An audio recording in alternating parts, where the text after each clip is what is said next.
भगवान श्री शंकराचार्य जी के ग्रंथों में विवेक चूड़ामणि एक प्रधान ग्रंथ है। यह मुमुक्षुओं के लिए तो बड़ा ही उपयोगी है। तो आज से अब हम निश्चित रूप से इस ग्रंथ का स्वाध्याय करने का प्रयत्न करेंगे। श्री भगवान शंकराचार्य जी भगवद गीता के भाष्य को लिखते हैं। श्री विष्णु सहस्त्र के नाम का भाष्य भी उनका बड़ा अद्भुत है और उपनिषदों के भाष्य उनके अद्भुत हैं। तो इन सब का एक रहस्यात्मक विषय है विवेक चूड़ामणि। विवेक चूड़ामणि किस प्रकार का ग्रंथ है उसका हम चिंतन करने का प्रयास करते हैं। नंदितानि दिगंतानि यस्यानंदाम्बुनंदिना पूर्णानंद प्रभुं वंदे स्वानंदैक स्वरूपिणम। विवेक चूड़ामणि का मंगलाचरण करते हुए श्रीमद् आद्यगुरु शंकराचार्य भगवान अपने गुरुदेव को प्रणाम करते हैं। कहते हैं, सर्व वेदांत सिद्धांत गोचरम तम गोचरम गोविंदम परमानंदम सद्गुरुम प्रणतोस्म्यहम्। सद्गुरुम प्रणतोस्म्यहम्। जो अज्ञेय होकर भी संपूर्ण वेदांत के सिद्धांत वाक्यों से जाने जाते हैं, उन परमानंद स्वरूप सद्गुरुदेव श्री गोविंद को मैं प्रणाम करता हूँ। श्रीमद् आद्यगुरु शंकराचार्य भगवान के गुरुदेव का नाम श्री गोविंद पाद था, तो इसलिए उन्होंने कहा है गोविंदम परमानंदम सद्गुरुम प्रणतोस्म्यहम्। उन परमानंद स्वरूप सद्गुरुदेव श्री गोविंद को मैं प्रणाम करता हूँ। अब आगे ब्रह्मनिष्ठा का महत्व बतलाते हैं। जंतूनां नरजन्म दुर्लभ मतस्पुंसस्त्वं ततो विप्रता तस्माद् वैदिक धर्म मार्ग परता विद्वत्त्वमस्मात् परम्। आत्मानात्मविवेचनं स्वनुभवो ब्रह्मात्मना संस्थिति मुक्तिर्नो शतकोटिजन्मसु कृतै पुण्यैर्विना लभ्यते। जंतूनां नरजन्म दुर्लभमतः पुंस्त्वं ततो विप्रता तस्माद् वैदिक धर्म मार्ग परता विद्वत्त्वमस्मात् परम्। आत्मानात्मविवेचनं स्वनुभवो ब्रह्मात्मना संस्थितिर्मुक्तिर्नो शतकोटिजन्मसु कृतैर्पुण्यैर्विना लभ्यते। बड़ा सुंदर श्लोक है। जीवों को प्रथम तो नरजन्म ही दुर्लभ है, उससे भी पुरुषत्व और उससे भी ब्राह्मणत्व का मिलना कठिन है। ब्राह्मण होने से भी वैदिक धर्म का अनुगामी होना और उससे भी विद्वत्ता का होना कठिन है। यह सब कुछ होने पर भी आत्मा और अनात्मा का विवेक सम्यक अनुभव ब्रह्मात्म भाव से स्थिति और मुक्ति ये तो करोड़ों जन्मों में किए हुए शुभ कर्मों के परिपाक के बिना प्राप्त हो ही नहीं सकते। फिर सुंदर बात कहते हैं आगे, दुर्लभम त्रयमेवैतत् देवानुग्रह हेतुकम् मनुष्यत्वं मुमुक्षत्वं महापुरुष संश्रय। दुर्लभं त्रयमेवैतत् देवानुग्रह हेतुकम् मनुष्यत्वं मुमुक्षुत्वं महापुरुष संश्रय। कितनी सुंदर बात बताते हैं। भगवत कृपा ही जिनकी प्राप्ति का कारण है, वे मनुष्यत्व, मुमुक्षत्व, मुक्त होने की इच्छा मुमुक्षुत्व और महान पुरुषों का संग, ये तीन ही दुर्लभ हैं।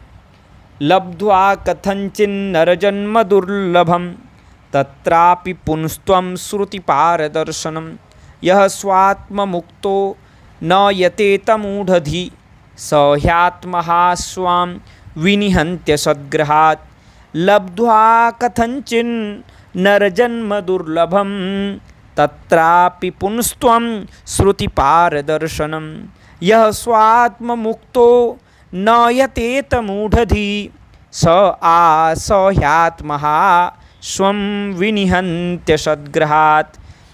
किसी प्रकार इस दुर्लभ मनुष्य जन्म को पाकर और उसमें भी जिसमें श्रुति के सिद्धांत का ज्ञान होता है, ऐसा पुरुषत्व पाकर जो मूढ़ बुद्धि अपने आत्मा की मुक्ति के लिए प्रयत्न नहीं करता, वह निश्चय ही आत्मघाती है।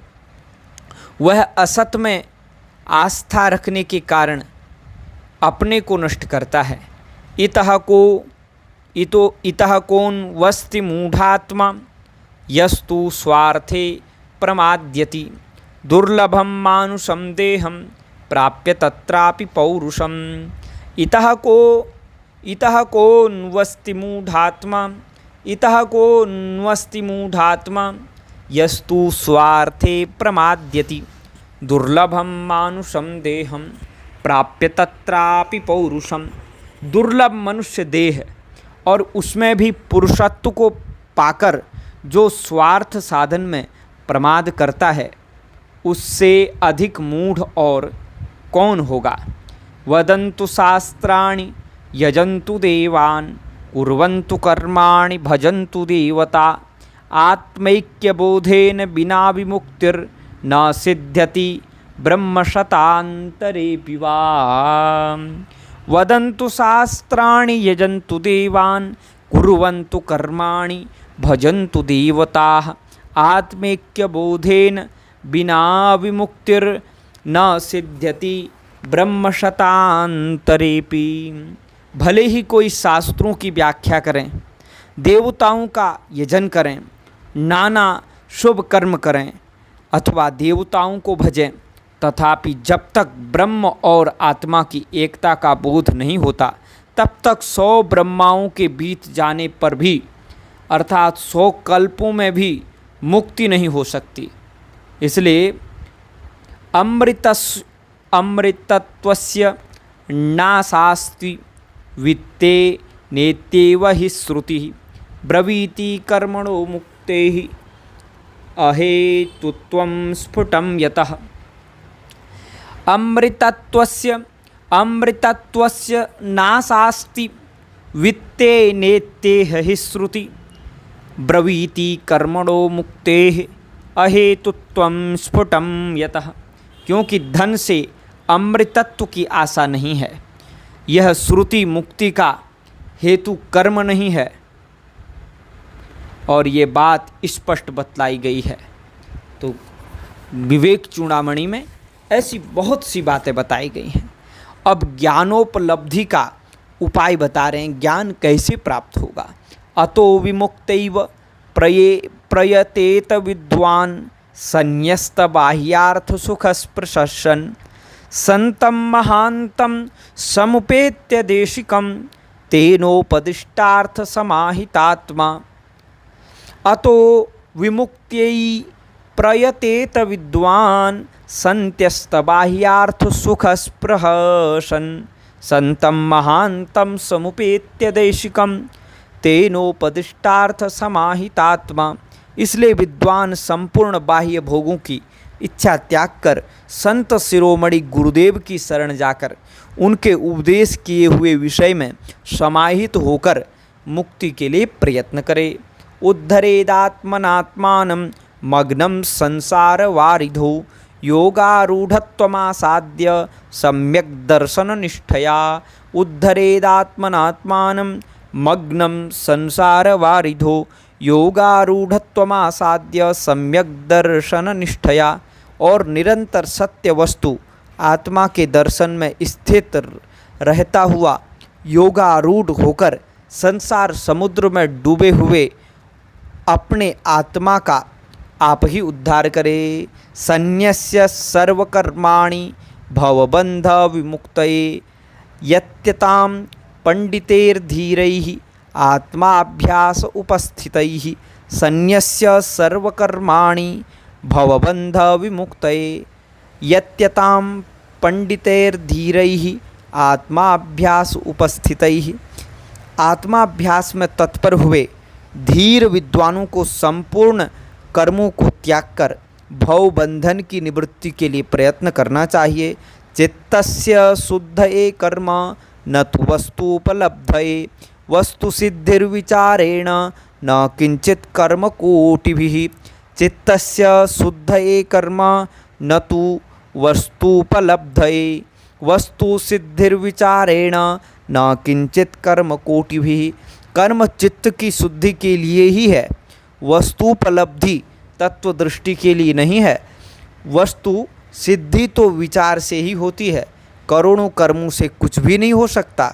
सम्यक विचारत सिद्धा रज्जु तत्वावधारणा भ्रांत्योदित महासर्प भय दुख विनाशिनी। सम्यक विचारत सिद्धा रज्जु तत्वावधारणा भ्रांत्योदित महासर्प भय दुख विनाशिनी। अर्थस्य निश्चयो दृष्टो, इसलिए भली भांति विचार से सिद्ध हुआ रज्जु तत्व का निश्चय भ्रम से उत्पन्न हुए महान सर्प भय रूपी दुख को नष्ट करने वाला होता है। अर्थस्य निश्चयो दृष्टो विचारेण हितोक्तितः न स्नानेन दानेन प्राणायामश्रतेन वा। अर्थस्य निश्चयो दृष्टो विचारेण हितोक्तितः न स्नानेन न दानेन प्राणायामश्रतेन वा। कल्याणप्रद उक्तियों द्वारा विचार करने से ही वस्तु का निश्चय होता देखा जाता है, स्नान दान अथवा सैकड़ों प्राणायामों से नहीं। इसलिए कल्याणप्रद उक्तियों द्वारा विचार निरंतर, चिंतन निरंतर करना चाहिए। अच्छे अच्छे विचार, अच्छे अच्छे संकल्प, भद्र विचार, कल्याणकारक विचार। तो आज के लिए इतना ही रखते हैं। श्रीमद् आद्य गुरु शंकराचार्य भगवान ने विवेक चूड़ामणि में कितनी अच्छी अच्छी बातें आगे कही हैं, उनका निरूपण हम फिर करेंगे। जय श्री कृष्ण, हर हर महादेव, जय माँ गंगे, हर हर गंगे।